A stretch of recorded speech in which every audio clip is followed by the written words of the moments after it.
On the same gray afternoon that I buried my father, while the flowers were still fresh on the dark soil of his grave, and my eyes were still swollen from a week of crying, my mother-in-law rose to her feet in front of 40 grieving relatives, pointed one trembling, manicured finger across the room at me, and announced that I had until the end of the week to pack my belongings and get out of what she called her son's house.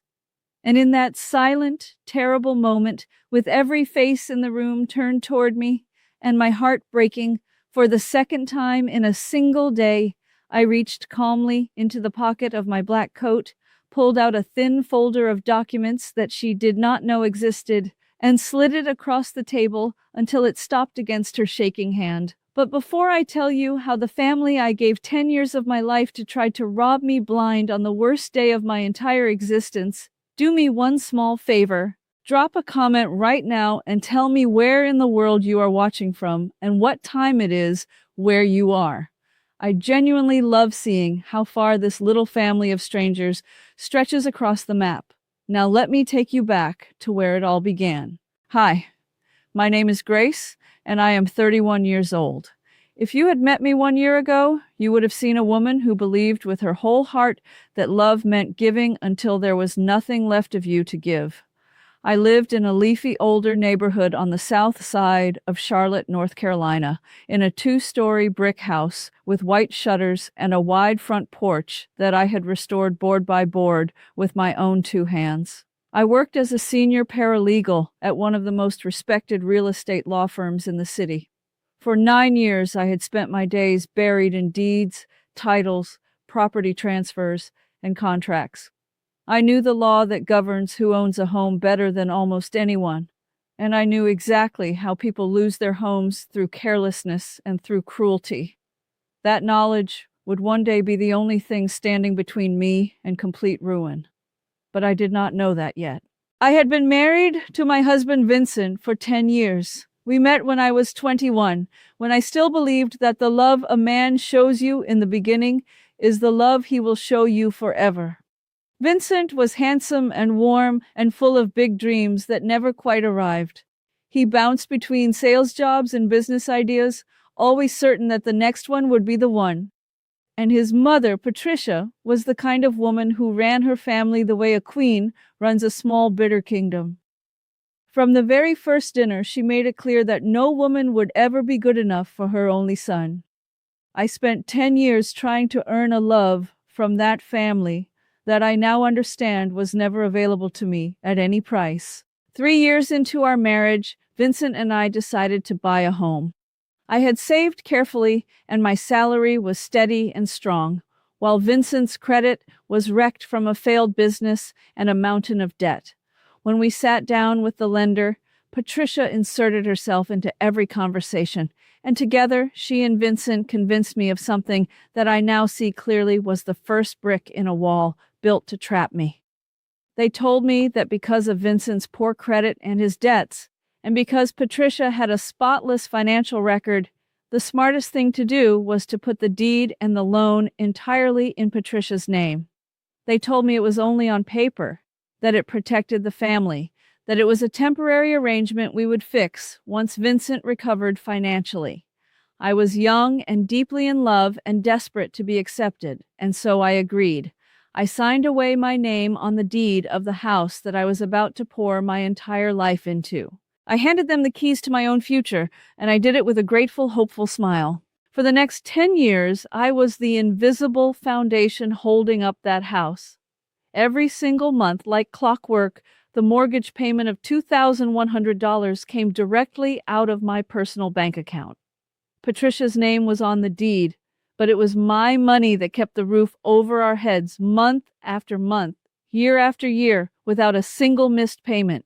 When the kitchen was falling apart, I spent $22,000 of my own savings to renovate it, hiring the contractors, signing the contracts, choosing every tile. When the roof needed replacing, I wrote a check for $11,000. When the bathrooms flooded, I paid. Over 10 years, I poured more than $260,000 of my own hard-earned money into that brick house with the white shutters. I refinished those porch boards on my knees in the summer heat. I painted every room. I planted the garden. That house was not Patricia's. That house was the diary of my life, written in mortgage payments and sweat, and I believed, with a faith that now embarrasses me, that loyalty like mine could never go unrewarded. I was so busy proving my devotion that I never saw the entitlement curdling in their eyes. I never noticed how Patricia spoke about the house as though I were merely a long-term guest. I never noticed how Vincent, in the last couple of years, had grown distant and secretive, taking phone calls in the garage, going quiet whenever I walked into a room. I told myself he was just stressed about work. I told myself his mother was simply set in her ways. I did not understand that they had begun to see me not as a wife and a daughter, but as a tenant who had paid off their property, a problem to be removed once she had finished being useful. Everything changed last spring when my father was diagnosed with pancreatic cancer. He was the only family I had left in the world, the man who had raised me alone after my mother passed, the one person who had loved me without conditions or invoices. The diagnosis was advanced, and the doctors gave him only a few months. I did the only thing a loving daughter could do. I took an extended leave from my firm, and I moved into my father's small house across town to care for him through the end. For nearly 5 months, my entire world shrank to his bedside. I learned to manage his medications, his feeding, his pain. I slept in a chair beside him night after night. I was exhausted, grieving in advance, hollowed out, and stretched to the very edge of what a human being can endure. And it was in exactly that window of total vulnerability that my husband and his mother decided to strike. About 2 months into my father's illness, Vincent came to my father's house one evening with a folder of papers and a soft, sympathetic voice. He told me that with everything happening, with my father's affairs to settle and our own finances tangled up, he had spoken to an attorney about getting some estate and household paperwork in order so that I would have one less thing to worry about during such a painful time. He said the documents were routine, just standard forms to keep our family protected while I was away caring for Dad. I was so tired that the words on the pages swam in front of my eyes. I trusted the man I had loved for 10 years, and so I signed where he pointed, page after page, without reading a single line. Even working in real estate law every day of my life, grief had made me careless in the one moment carelessness could destroy me. I had just signed the very weapon they planned to use against me. What I did not know that night was that buried in that stack of routine forms was a marital settlement waiver, a document in which I supposedly agreed to surrender any and all claim to the marital home and its value in the event of a divorce. What I did not know was that weeks earlier, Patricia had quietly transferred the deed of our house out of her own name and into the name of Vincent's younger sister, Brooke, who lived 3 states away and had never paid a single dollar toward that property in her life. They were moving the house further and further away from me, hiding it behind one more layer of family, building a fortress of paperwork designed to leave me with absolutely nothing. They were going to wait until my father died, until I was at my weakest and most alone, and then they were going to throw me out of the home I had paid for with a decade of my life. My father passed away on a quiet rainy morning in the early autumn, with my hand in his and my forehead resting against his. The grief that followed was a black ocean. For 3 days I moved through the world like a ghost, planning a funeral, choosing his casket, writing the words I would say over his grave, and during those 3 days, something inside me, even through the fog of sorrow, began to itch with the old instinct of my profession.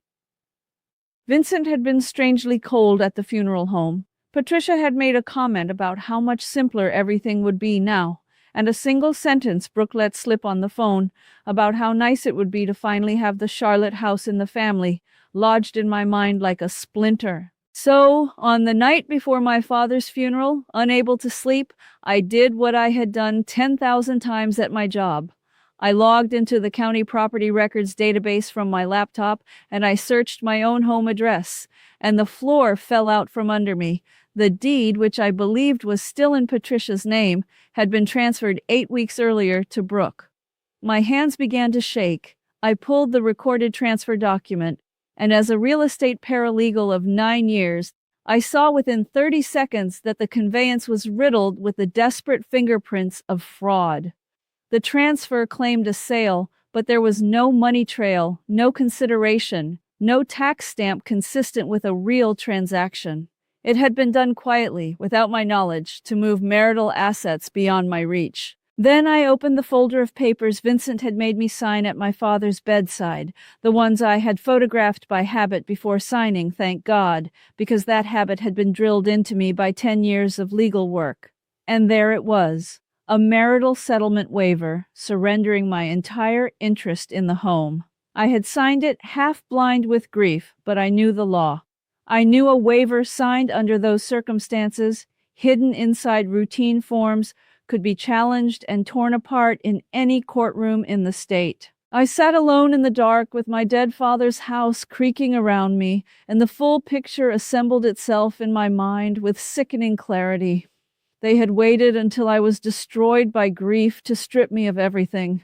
They had transferred the house to Brooke to defraud me of marital property. They had tricked me into signing away my own claim, and they were planning to evict me the moment my father was in the ground. The tears that had flowed so easily for days suddenly stopped. A cold, clear, ruthless calm spread through my chest like ice forming over water. The woman who had spent 10 years begging to be loved by people who only wanted her money died in that silent house. And the woman who took her place was a legal professional who knew exactly how to fight and exactly how to win. I did not sleep that night. Instead, I worked. I gathered 10 years of mortgage payment records from my bank, every single transaction proving that I, and only I, had paid for that house. I pulled the renovation contracts, the receipts, the checks, all in my name. I printed the fraudulent transfer to Brooke and circled every defect. I assembled my photographs of the waiver and my notes on why it would never survive a challenge. By dawn, I had built a folder so thorough, so airtight, that no lawyer alive could have poked a hole in it. I slid it into the inside pocket of my black funeral coat, and then I went to bury my father. The funeral was a blur of rain and grief and murmured condolences. Afterward, the family and close relatives gathered back at my brick house, the very house they were scheming to take from me, for the reception. I moved through the rooms in a daze, accepting hugs, refilling coffee, numb with sorrow, and it was there, in the living room I had painted with my own hands, surrounded by 40 relatives, that Patricia chose her moment. She set down her cup, stood up in the center of the room, and in a clear, cold voice, she announced to everyone that, now that my father was gone, she felt it was the kindest thing to be honest with me.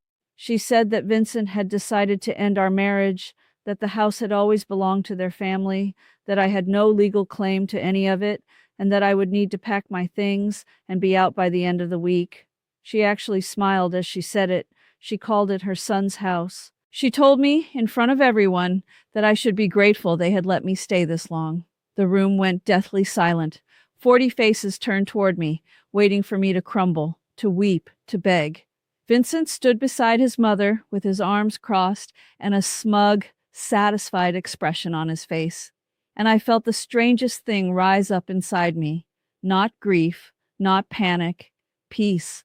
I reached into my coat, pulled out the folder, and slid it across the table to Patricia, telling her quietly that before she threw me out of my own home, she should read what I had prepared. Then I stood, and in a voice steady enough to carry to every corner of that silent room, I laid out the truth. I told them that I had paid every mortgage payment on that house for 10 years, more than $260,000 from my own account. I told them I had spent another $45,000 renovating it with my own money and my own hands. I told the relatives that Patricia had secretly transferred the deed to Brooke 8 weeks ago in a fraudulent conveyance with no sale and no money, a transfer designed to cheat me out of marital property, and that as a real estate professional, I could prove every defect in a courtroom. And I told them that Vincent had tricked me into signing a marital waiver while I sat at my dying father's bedside, hidden inside a stack of papers he called routine, and that no judge in North Carolina would uphold a signature obtained that way. Marital contributions, I said, establish marital interest, no matter whose name sits on the deed. I had spent a decade making sure I understood that, and now they were going to learn it too. A gasp moved through the relatives like a wind. Aunts whispered. An uncle set down his plate. Patricia's face went white, then a blotchy, furious red. She screeched that I was a liar, that the house was hers, that I was a gold-digging viper trying to steal from a grieving family. Vincent's smug mask cracked and fell away entirely. He stepped toward me, his voice dropping into a low, ugly snarl, and he hissed that I owned nothing, that I was nothing, that I had better keep my mouth shut and get out before I humiliated myself in front of everyone. I looked my husband of 10 years dead in the eyes, and I told him, perfectly calm, that I had already filed copies of every document with my attorney that morning, and that if my name was not restored to my home and the fraudulent transfer reversed, I would be filing both a civil suit and a criminal fraud complaint with the police within the hour. The word police, spoken in front of 40 relatives, broke something loose in Vincent. The fear of exposure twisted his face into a mask of pure rage. Before anyone could move, he lunged forward and snatched the folder off the table, ripping the pages in half and hurling them across the room. "You think you can threaten my family," he roared. And then he grabbed me hard by both arms and shoved me backward with all his strength.